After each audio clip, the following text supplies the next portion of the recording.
அனைவருக்கும் துர்காதேவி சரணம் சார்பாக இனிய வணக்கங்கள். இன்னைக்கு நம்ம பார்க்க போற பதிவு என்னன்னு பார்த்தீங்கன்னா, மிகவும் ரொம்பவும் முக்கியமான ஒரு பதிவுங்க. அது என்னன்னு பார்த்தோன்னா, இந்த 2025ஆம் ஆண்டில் வரக்கூடிய முதல் சூரிய கிரகணம் எப்போது வருகின்றது? அத பத்தி தான் நம்ம பார்க்க போகிறோம். அந்த சூரிய கிரகணம் நிகழப்போகிற நாளைக்கு நம்ம என்னெல்லாம் செய்யணும்? எதெல்லாம் செய்யக்கூடாது? என்பதை பற்றியும் விரிவாக பார்க்கலாம்.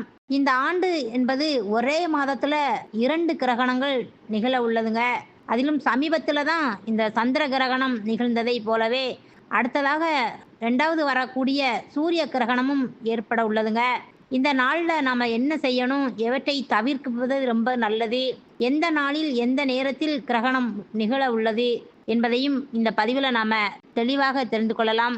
பதிவுக்குள்ள போறதுக்கு முன்னாடி நம்ம துர்காதேவி சரணம் சேனலை சப்ஸ்கிரைப் பண்ணாம பார்க்குறீங்கன்னா, ஒரு லைக் பண்ணி சப்ஸ்கிரைப் பண்ணிக்கோங்க. வாங்க இப்ப பதிவை பார்க்கலாம். சூரிய கிரகணம் வந்துட்டு விஞ்ஞான ரீதியாகவும், ஆன்மீக ரீதியாகவும் ரொம்பவும் முக்கியத்துவம் கொண்ட ஒன்று என்றே சொல்லலாங்க. கிரகணத்தின் போது பல மக்கள் வந்து அத நேர்ல காண துடிப்பதோடு, பலர் வந்து முன்னோர்கள் பழமையான நம்பிக்கைகளை வைத்து பின்பற்றுவதும் இயல்பான ஒன்றுதாங்க. அதனால வந்துட்டு கிரகணத்தின் போது கடைபிடிக்க வேண்டிய சில முக்கிய வழிமுறைகள், அதிலிருந்து நாம தவிர்க்கக்கூடிய செயல்கள் பற்றி தெரிந்து கொள்வோம். இந்த ஆண்டின் முதல் கிரகணமே மார்ச் 13ஆம் தேதி வந்தது என்பது அனைவருக்குமே தெரிந்தது. ஆனா அது வந்துட்டு அது முதல் கிரகணமே சந்திர கிரகணமாக அமைந்தது இல்லையா?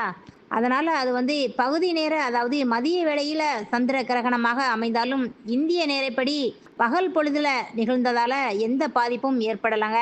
இந்த நிலையில இந்த ஆண்டு மார்ச் மாதத்துல 2வது முறையாக இதே மாதத்துல கிரகணம் வர இருக்கின்றதுங்க. இது வந்துட்டு சூரிய கிரகணம் என்று சொல்லுகிறாங்கங்க. இது வந்து இந்த ஆண்டின் முதல் சூரிய கிரகணம்னே சொல்லலாம். இது வந்து எப்போ வருது என்னன்னு பார்த்தீங்கன்னா, மார்ச் 29ஆம் தேதி சனிக்கிழமை, அதாவது சனிக்கிழமை தினம் அமாவாசையோடு நிகழ உள்ளதுங்க.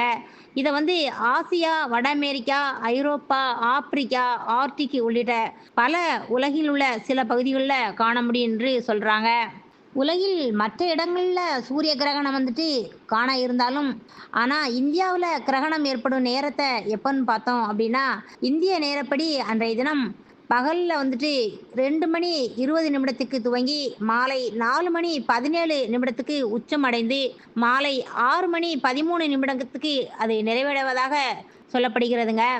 இந்த சூரிய கிரகணத்த இந்தியாவுல காண முடியாது என சொல்லப்படுகிறது. ஆனாலும் ஆன்மீக ரீதியாக சூரிய கிரகணம் என்பது பகல் பொழுதில் நிகழ்வதனால அது வந்துட்டு முக்கியத்துவம் வாய்ந்ததாகவே சொல்லப்படுகிறதுங்க. இந்த நாளில் சில குறிப்பிட்ட விஷயங்களை நாம கடைபிடிக்கவும், ஒரு சில விஷயங்களை தவிர்ப்பதும் நல்லது என்று சொல்லப்படுகிறதுங்க. அதனால சில தீமையான விளைவுகளை ஏற்படுவதில் இருந்து தப்பிக்க முடியும் என நாம சொல்லலாங்க.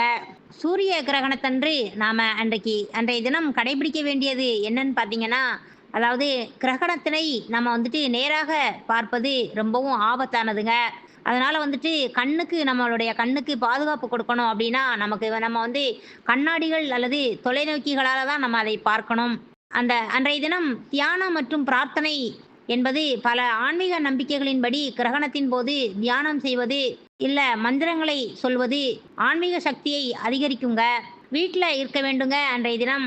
தேவையற்ற பயணங்களை நாம தவிர்ப்பது ரொம்பவும் நல்லது. கிரகணத்தின் போது அதிகளவு வெளியில் இருப்பதை நாம தவிர்ப்பது நல்லதுங்க. சூரிய கிரகணத்தின் போது அன்றைய நாள் மட்டும் நம்ம சமையலறையில் வைத்திருக்கக்கூடிய சமைச்ச உணவுகள நம்ம பாதுகாப்பாக மூடி வைப்பது ரொம்பவும் நல்லதுங்க. ஏன் அப்படின்னு சொல்லி பார்த்தீங்கன்னா, அந்த கிரகணத்தின் போது நம்ம வைத்திருக்கக்கூடிய உணவுப் பொருட்கள் கூட கெட்டு போறதுக்கு வாய்ப்பு உள்ளதுங்க. அதனால அன்றைய தினம் மூடப்பட்டு ஒரு நல்ல முறையில் அதை சமைச்ச உணவுகளை மூடி வைத்து ஒரு பானையில் வைத்து இருப்பது ரொம்பவும் நல்லது. சிலர் வந்து துளசி இலையை அல்லது தர்ப்பை புற்களை கூட உணவில் வைப்பதை வழக்கமாக வச்சிருப்பாங்க. கிரகணத்திற்கு பிறகு அன்றைய தினம் தூய்மையாக குளிக்கணுங்க. கிரகண நேரத்திற்கு பிறகு பரிசுத்தமாக நாம குளித்துவிட்டு வீட்டின் சூழலை, சுற்றுப்புறங்களை தூய்மைப்படுத்துவது ரொம்பவும் நல்லது. சூரிய கிரகணத்தின் அன்று நாம தவிர்க்கக்கூடியவைகள்லாம் என்னன்னு பார்த்தோம்னா, நம்ம வந்து அன்றைய தினம் நேரடியாக சூரிய கிரகணத்தை பார்க்கக்கூடாதுங்க. சூரியனை நேரடியாக பார்ப்பதை தவிர்ப்பது ரொம்பவும் நல்லது. அதனால வந்துட்டு அப்படி நேரடியாக நம்ம பார்ப்பது நம்மளுடைய கண்களுக்கு பாதிப்பு ஏற்பட வாய்ப்புள்ளது.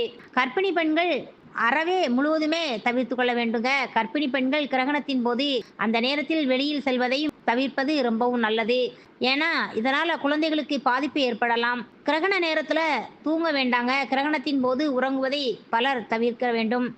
ஏன்னா, அது உடல் மற்றும் மனச்சோர்வை நமக்கு அதிகரிக்கும் என்றே சொல்லப்படுகிறதுங்க. மேலும் கிரகணத்தின் போது சமைத்த உணவுகள், வெங்காயம், பூண்டு, அசைவம் இது எல்லாமே நம்ம சாப்பிடுவதை தவிர்க்க வேண்டுங்க. இது எல்லாமே வந்துட்டு பார்த்தீங்கன்னா, உடலுக்கு தீங்கினை ஏற்படுத்துங்க. கூர்மையான ஆயுதங்களை பயன்படுத்தக்கூடாது. கூர்மையான ஆயுதம் என்னன்னு பார்த்தோம்னா, கத்தி, கத்தரிக்கோல் இத மாதிரியான கூர்மையான ஆயுதங்களை சூரிய கிரகணத்தின் போது நாம பயன்படுத்தக்கூடாதுங்க. நண்பர்களே, இந்த பதிவ பார்த்துட்டு இருக்கும் அனைவருமே நம்ம சேனலுக்கு ஒரு லைக் பண்ணி, சப்ஸ்கிரைப் பண்ணிக்கோங்க.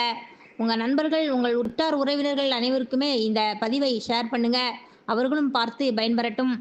தேங்க்ஸ் ஃபார் வாட்சிங். நன்றி.